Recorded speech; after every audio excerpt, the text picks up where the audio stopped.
Photosynthesis in higher plants. All animals, including human beings, depend on plants for their food. Have you ever wondered from where plants get their food? Green plants, in fact, have to make or rather synthesize the food they need, and all other organisms depend on them for their needs.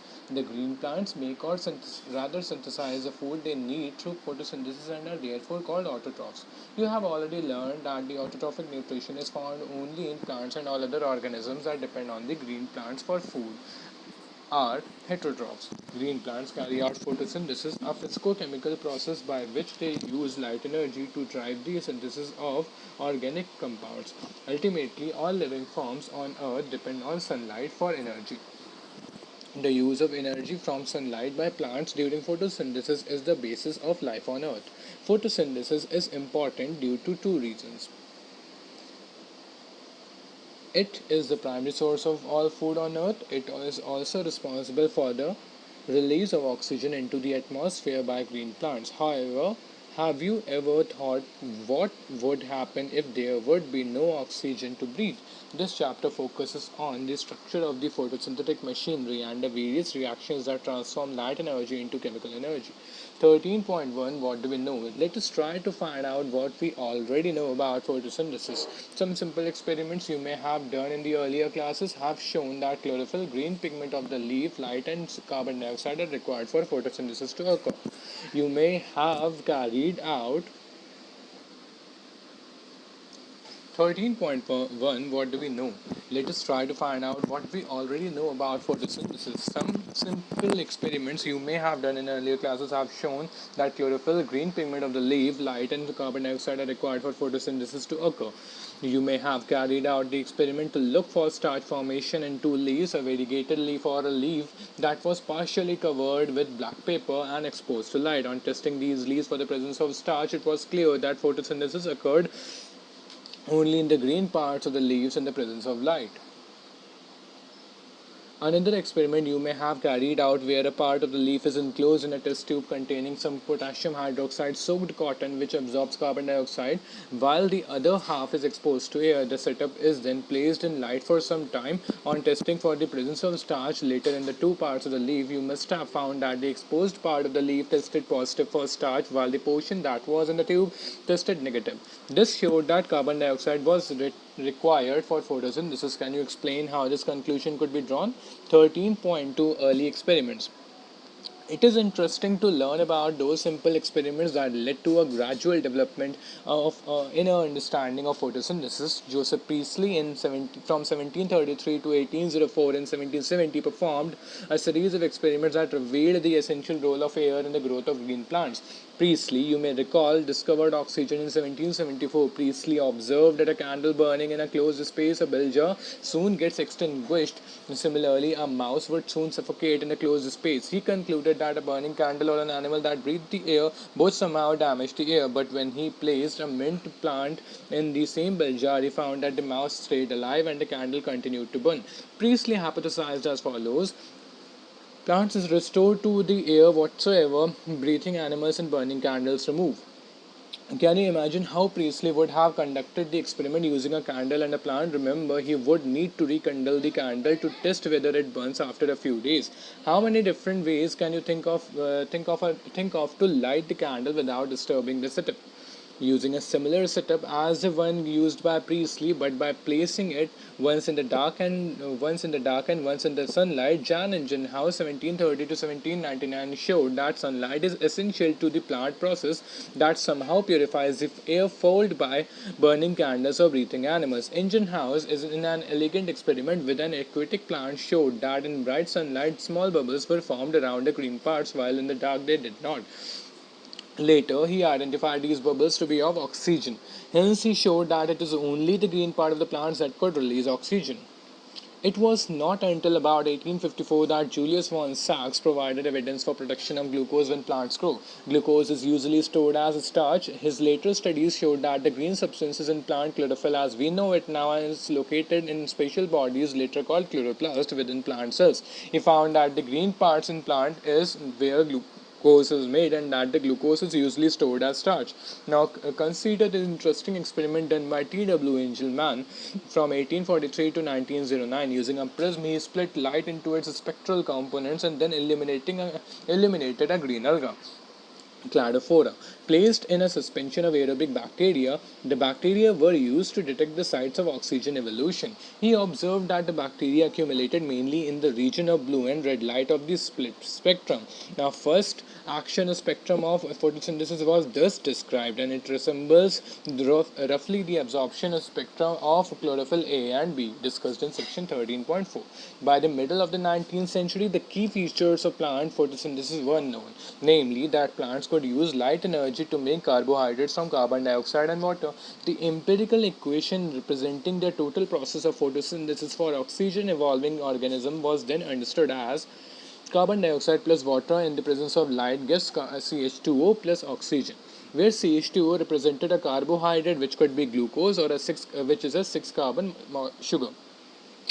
A milestone contribution to the understanding of photosynthesis was that made by a microbiologist Cornelius van Niel from 1897 to 1985, who based on his studies of purple and green bacteria, demonstrated that photosynthesis is essentially a light-dependent reaction in which hydrogen forms a suitable oxidizable compound reduces carbon dioxide to carbohydrates. This can be expressed by 2H2A plus CO2 in the presence of light gives 2A plus CH2O plus H2O. In the green plants, H2O is the hydrogen donor and is oxidized to oxygen. Some organisms do not release oxygen during photosynthesis when H2 instead is the hydrogen donor. For purple and green sulfur bacteria, the oxidation product is sulfur or sulfate depending on the organism and not oxygen. Hence, he inferred that the oxygen evolved by the green plant comes from water, not from the carbon dioxide. This was later proved by using radioisotopic techniques. The correct equation that would represent the overall process of photosynthesis is therefore 6CO2 plus 12H2O in the presence of light gives C6H12O6 plus 6H2O plus 6O2, where C6H12O6 represents glucose. The oxygen released is from water. This was proved using radioisotope techniques. Note that this is not a single reaction but description of a multi-step process called photosynthesis. Can you explain why 12 molecules of water as a substrate are used in the equation given above? 13.3. Where does photosynthesis takes place? You would of course answer in the green leaf or in the chloroplast based on what you earlier read in chapter 8. You are definitely right. Photosynthesis does take place in the green leaves of the plant, but it does so also in other green parts of the plant. Can you name some other parts where you think photosynthesis may occur? You would recollect from previous unit that the mesophyll cells in the leaves have a large number of chloroplasts. Usually the chloroplasts align themselves along the walls of the mesophyll cells such that they get the optimum temperature of the incident light. When do you think the chloroplasts will be aligned with their flat surfaces parallel to the walls? When would they be perpendicular to the incident light? You have studied the structure of chloroplast in chapter 8. Within the chloroplast there is membranous system consisting of grana, the stroma lamellae and the matrix stroma. There is a clear division of labor within the chloroplast. The membrane system is responsible for trapping the light energy and also for the synthesis of ATP and NADPH. In stroma, enzymatic reactions synthesize sugar, which in turn forms starch. The former set of reactions, since they are directly light-driven, are called light reaction. Photochemical reactions, the latter are not directly light-driven but are dependent on the products of light reactions, which are ATP and NADPH. Hence, to distinguish the latter, they are called by convention as dark reactions. Carbon reactions, however, this should not be constructed to mean that they occur in darkness or that they are not light dependent. 13.4. How many types of pigments are involved in photosynthesis? Looking at plants, have you ever wondered why and how there are so many shades of green in their leaves? Even in the same plant, we can look for an answer to this question by trying to separate the leaf pigments of any green plant through paper chromatography. A chromatographic separation of the leaf pigments shows that the color that we see in leaves is not due to the single pigment but due to 4 pigments: chlorophyll A, which is of bright or blue color; Blue-green in the chromatogram, chlorophyll B, yellow or green, xanthophyll, yellow, and carotenoids, yellow to yellow-orange. Let us now see what roles various pigments play in photosynthesis. Pigments are substances that have an ability to absorb light at specific wavelength. Can you guess which is the most abundant plant pigment in the world? Let us study the graph showing the ability of chlorophyll A pigment to absorb lights of different wavelengths. Of course, you are familiar with the wavelength of the visible spectrum of light as well as the Vibgyo. From figure 13.3a, can you determine the wavelength color of light at which chlorophyll A shows the maximum absorption? Does it shows another absorption peak at any other wavelength too? If yes, which one? Now look at the figure 13.3b showing the wavelength of which maximum photosynthesis occurs in the plant. Can you see that the wavelength is a wavelength at which there is maximum absorption by chlorophyll A, that is in the blue, and the red regions also shows higher rate of photosynthesis. Hence we can conclude that chlorophyll A is the chief pigment associated with photosynthesis. But by looking at figure 13.3c, can you say that there is a complete 1-to-1 overlap between the absorption spectrum of chlorophyll A and the action spectrum of photosynthesis? These graphs together show that most of the photosynthesis takes place in the blue and red regions of the spectrum. Some photosynthesis does take place at the other wavelengths of the visible spectrum. Let us see how this happens. Through chlorophyll is the major Though chlorophyll is the major pigment responsible for trapping light, other thylakoid pigments like chlorophyll B, xanthophylls, and carotenoids, which are called accessory pigments, also absorb light and transfer their energy to chlorophyll A. Indeed, they not only enable a wider range of wavelength of incoming light to be utilized for photosynthesis, but also protect chlorophyll A from photooxidation. 13.5. What is light reaction? Light reactions of the photochemical phase include light absorption, water splitting, oxygen release, and the formation of high energy chemical intermediates, which are ATP and NADPH. Several protein complexes are involved in the process. The pigments are organized into two discrete photochemical light harvesting complexes, which are even said to be by the acronym of LHC, within the photosystem first PS1 and photosystem second PS2. These are named in the sequence of their discovery and not in the sequence in which they function during the light reaction. The LSC are made up of hundreds of pigments molecules bound to protein. Each photosystem has all pigments except one molecule of chlorophyll A, forming a light harvesting system also called antennae. These pigments help to make photosynthesis more efficient by absorbing different wavelengths of light. A single chlorophyll A molecule forms a reaction center. The reaction center is different in both the photosystem. In photosystem 1, the reaction center chlorophyll A has an absorption peak at 700 Newton meter, hence is called P700, while in photosystem 2, it has an absorption maxima at 680 Newton meter and is called P680. 13.6. The electron transport. In photosystem 2, the reaction center chlorophyll A absorbs 680 Newton meter wavelength of red light, causing electrons to become excited and jump into an orbit farther from the atomic nucleus. These electrons are picked up by an electron receptor, which passes them to an electron transport system consisting of cytochromes. Figure 13.5. This movement of electrons is downhill in terms of an oxidation, reduction, or redox potential scale. The electrons are not used up as they pass through the electron transport chain, but are passed onto the pigments of photosystem first. Simultaneously, electrons in the reaction center of photosystem 1 are also excited when they receive red light of wavelength 700 Newton meter and are transferred to another receptor molecule that has a greater redox potential. These electrons are moved downhill again, this time to a molecule of energy-rich NADP positive. The addition of these electrons reduces NADP positive to NADPH plus H positive.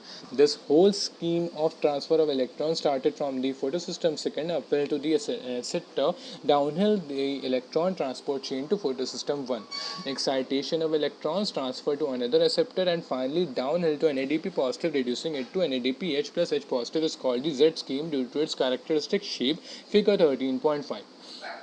This shape is formed when all the carriers are placed in a sequence on a redox potential scale. Now, for 13.6.1, splitting of water. You would then ask, how does photosystem 2 supply electrons continuously? The electrons that were moved from photosystem 2 must be placed or must be replaced. This is achieved by electrons available due to splitting of water. The splitting of water is associated with the photosystem 2. Water is split into two H positive, oxygen and electrons. This creates oxygen, one of the net products of photosynthesis. The electrons needed to replace those removed from photosystem 1 are provided by photosystem photosystem second. 2H2O plus 2H2O gives 4H positive plus oxygen plus 4 electron. We need to emphasize here that the water splitting complex is associated with the photosystem second, which itself is physically located on the inner side of the membrane of the thylakoid. Then where are the protons and oxygen formed likely to be released, in the lumen or on the outer side of the membrane? 13.6.2 Cyclic and non-cyclic photophosphorylation.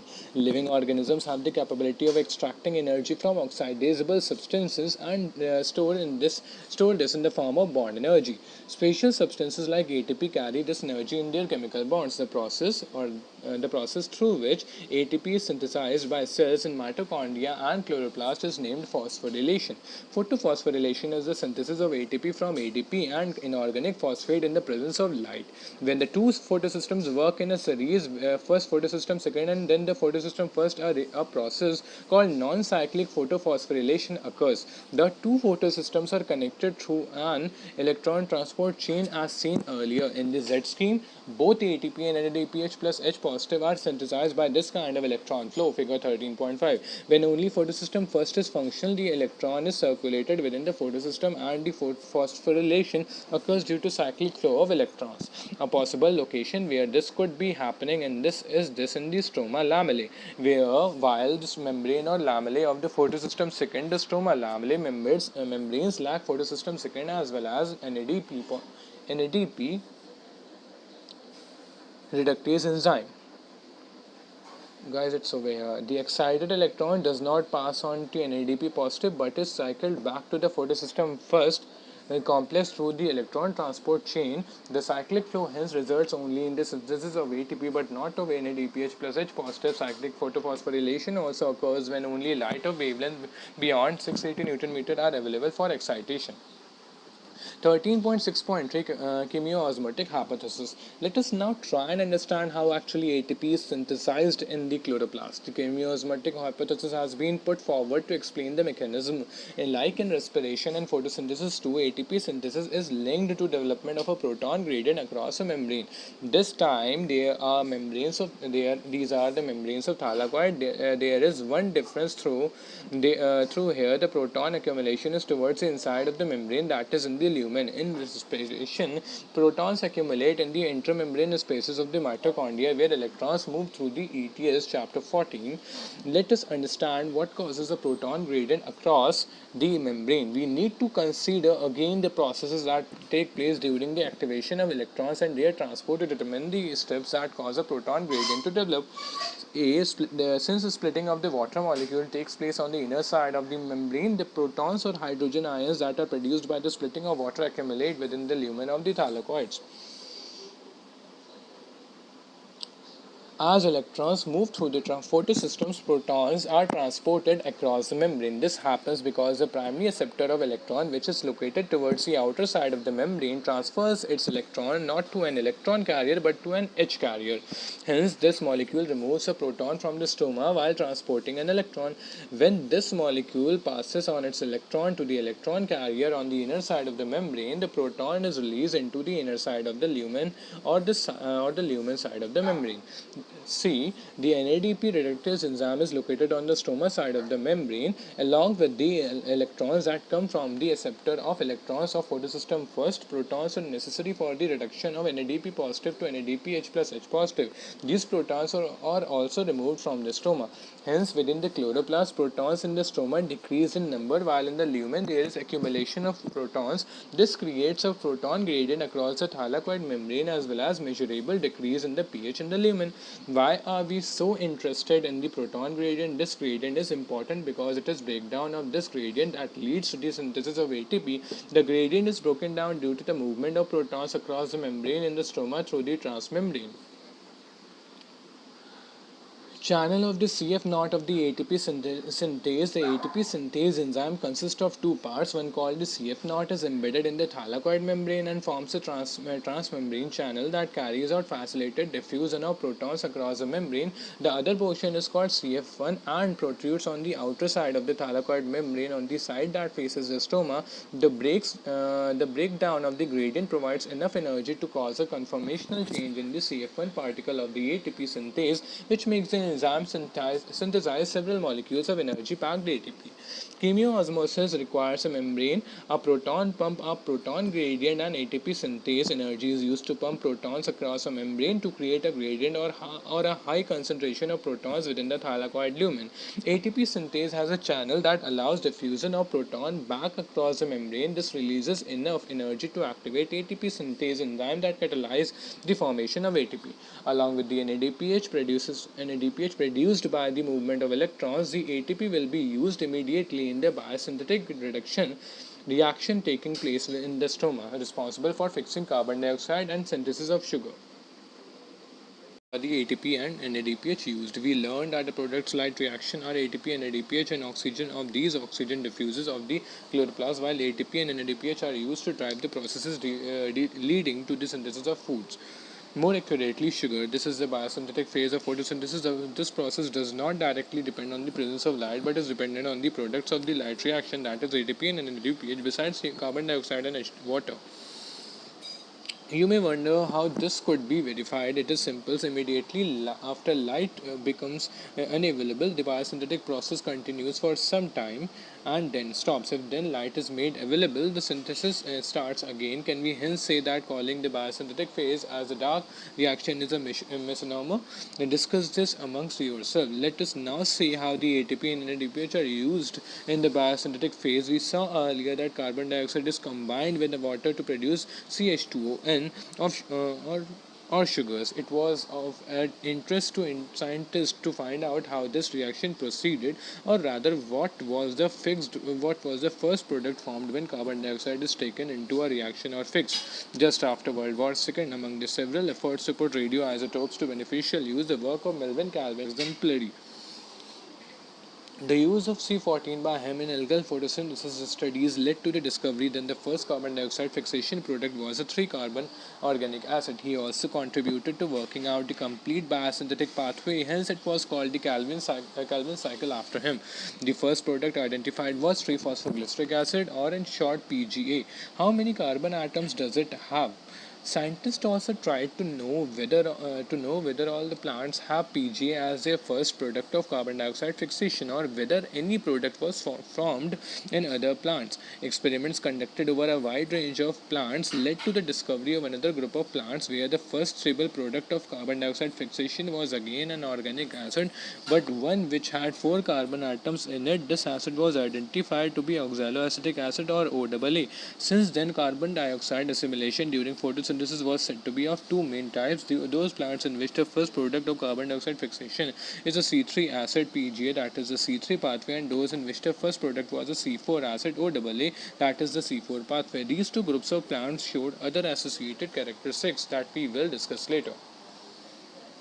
13.7.1 The primary receptor of carbon dioxide. Let us now ask ourselves a question that was asked by the scientists who were struggling to understand the dark reaction. How many carbon atoms would a molecule have which after accepting fixing carbon dioxide would have 3 carbons of PGA? The studies very unexpectedly shows that the acceptor molecule was a 5-carbon ketose sugar ribulose biphosphate RUBP. Did any of you think of this possibility? Do not worry, the scientists also took a long time and conducted many experiments to reach this conclusion. They also believed that since the first product was a C3 acid, the primary acceptor would be a 2-carbon compound. They spent many years trying to identify a 2-carbon compound before they discovered a 5-carbon RUBP, or ribulose biphosphate. 13.7.2 The Calvin cycle. Calvin and his co-workers then worked out the whole pathway and showed that the pathway operated in a cyclic manner.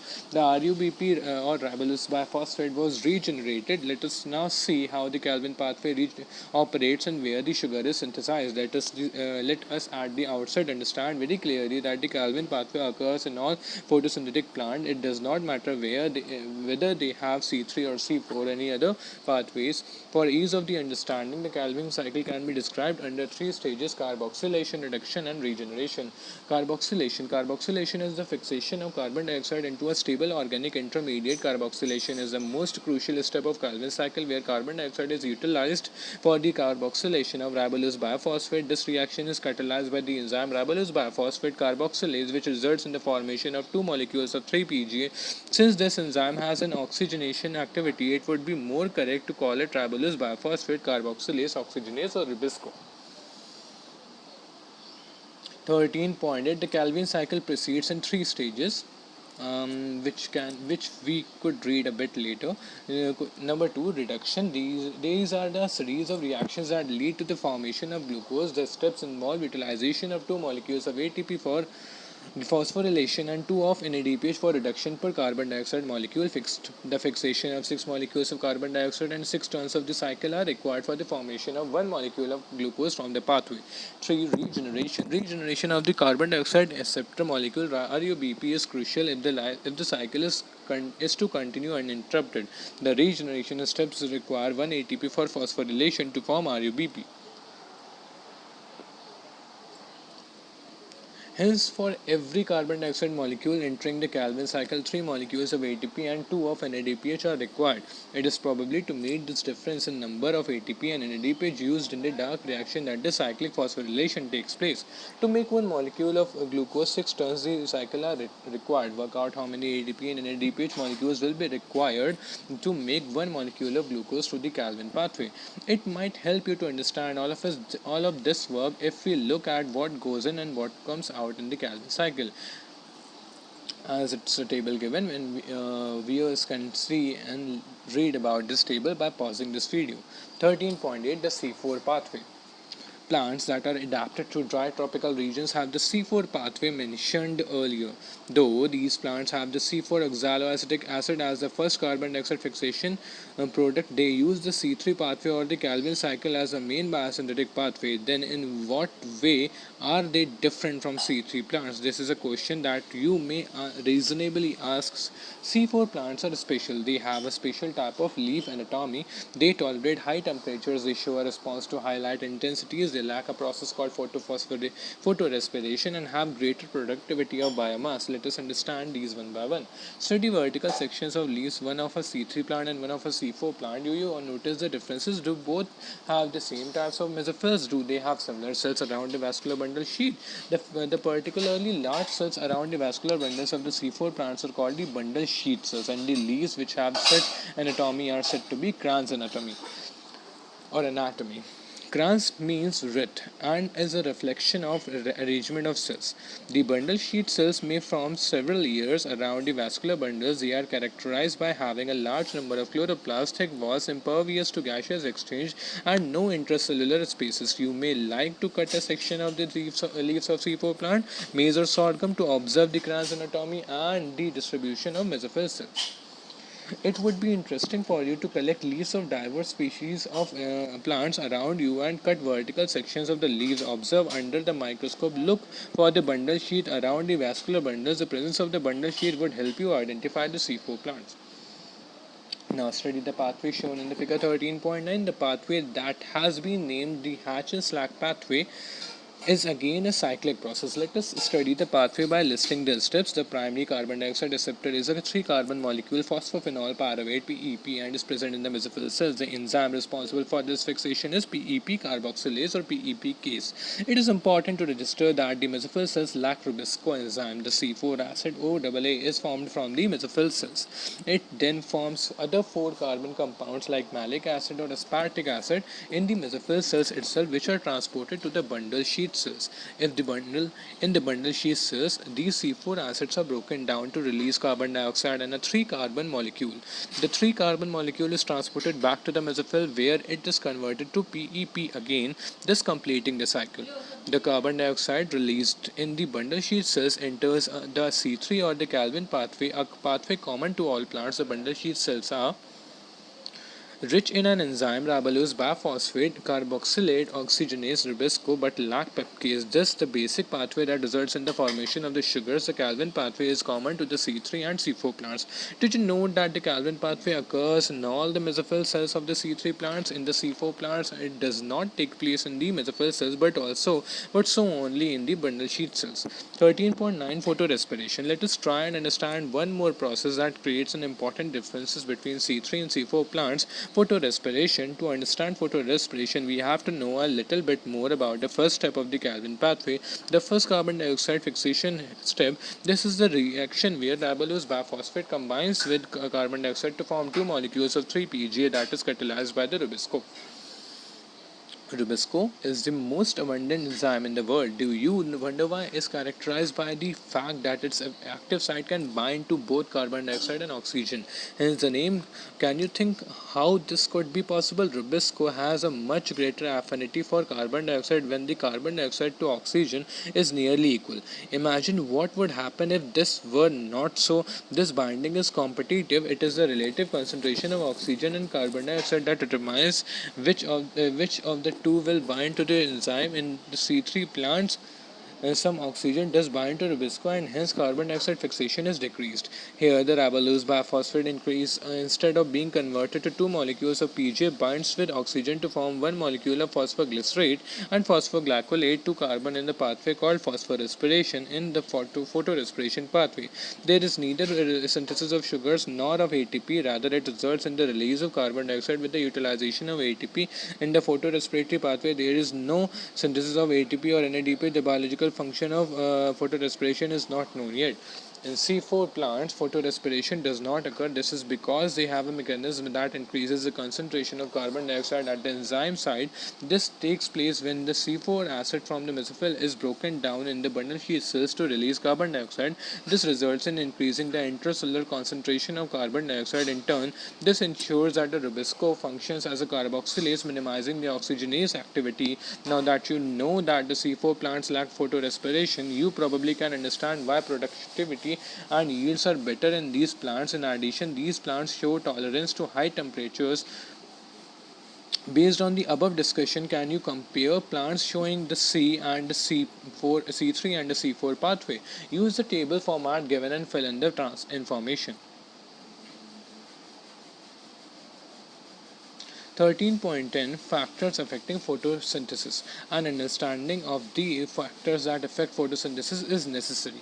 The rate of photosynthesis is very important in determining the yield of plants, including crop plants. Photosynthesis is under the influence of several factors, both internal plant and external.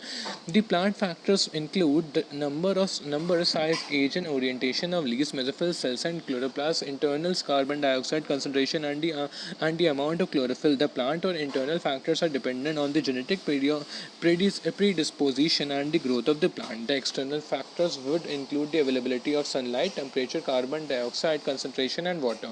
As a plant photosynthesizes, all these factors will simultaneously affect its rate. Hence, though several factors interact and simultaneously affect photosynthesis or carbon dioxide fixation, usually one factor is the major cause or is the one that limits the rate.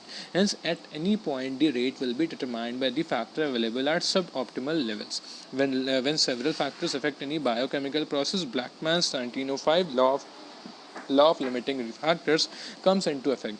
This states the following: if a chemical process is affected by more than one factor, then its rate will be determined by the factor which is nearest to the minimal value.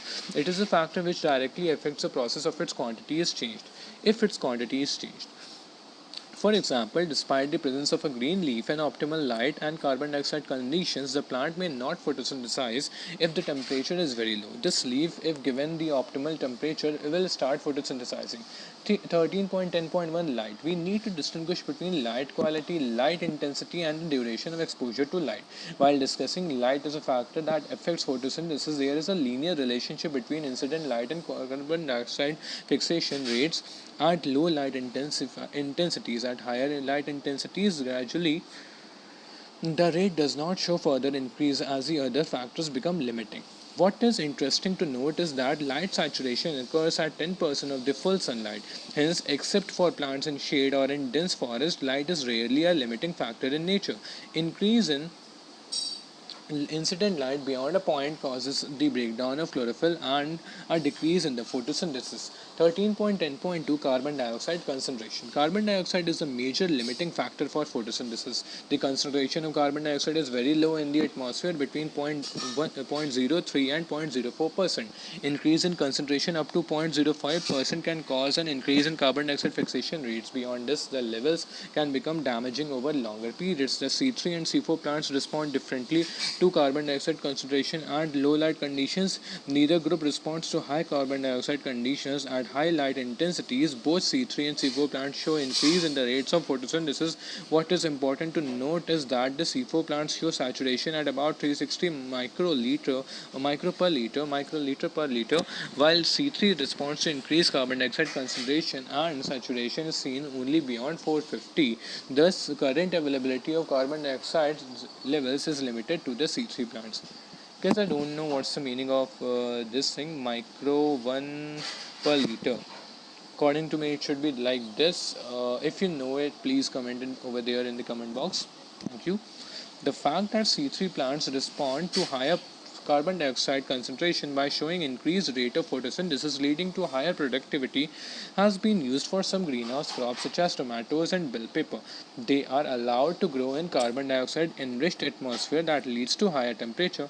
13.10.3 temperature. The dark reactions being enzymatic are temperature controlled. Though the light reactions are also temperature sensitive, they are affected to a much lesser extent.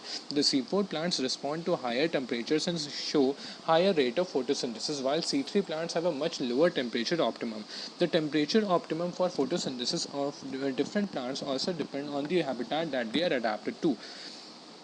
Tropical plants have a higher temperature optimum than the plants adapted to temperate climates. 13.10.4 Water. Even though water is one of the reactants in the light reaction, the effect of water as a factor is more through its effect on plant rather than directly on photosynthesis. Water stress causes the stomata to close, hence reducing the carbon dioxide availability. Besides, water stress also makes leaves wilt, thus reducing the surface area of the leaves and their metabolic activity as well. Summary: green plants make their own food by photosynthesis. During this process, carbon dioxide from the atmosphere is taken in by leaves through stomata and used for making carbohydrates. Principally, glucose and starch photosynthesis takes place only in the green parts of the plant, mainly the leaves. Within the leaves, the mesophyll cells have a large number of chloroplasts that are responsible for carbon dioxide fixation. Within the chloroplast, the membranes are sites for the light reaction, while the chemosynthetic pathway occurs in the stroma. Photosynthesis has two stages: the light reaction and the carbon fixing reactions.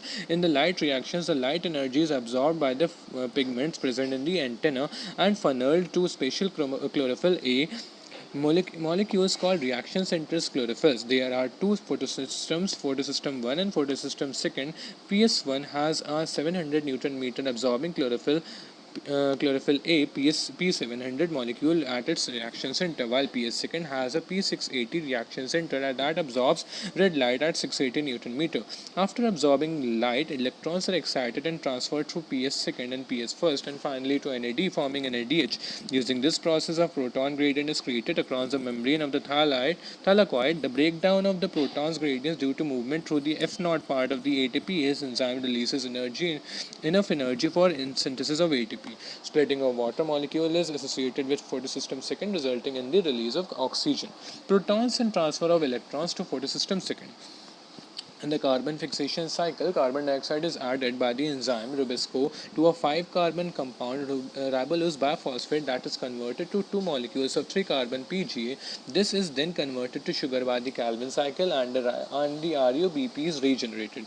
During this process, ATP and NADPH synthesized in the light reaction are utilized. Rubisco also catalyzes a wasteful oxygenation reaction in C3 plants photorespiration. Some tropical plants show a special type of photosynthesis called C4 pathway. In these plants, the first product of carbon dioxide fixation that takes place in the mesophyll is a 4-carbon compound. In the bundle sheath cells, the Calvin pathway is carried out for the synthesis of carbohydrates. Thanks a lot guys for being consistent, and we'll crack it.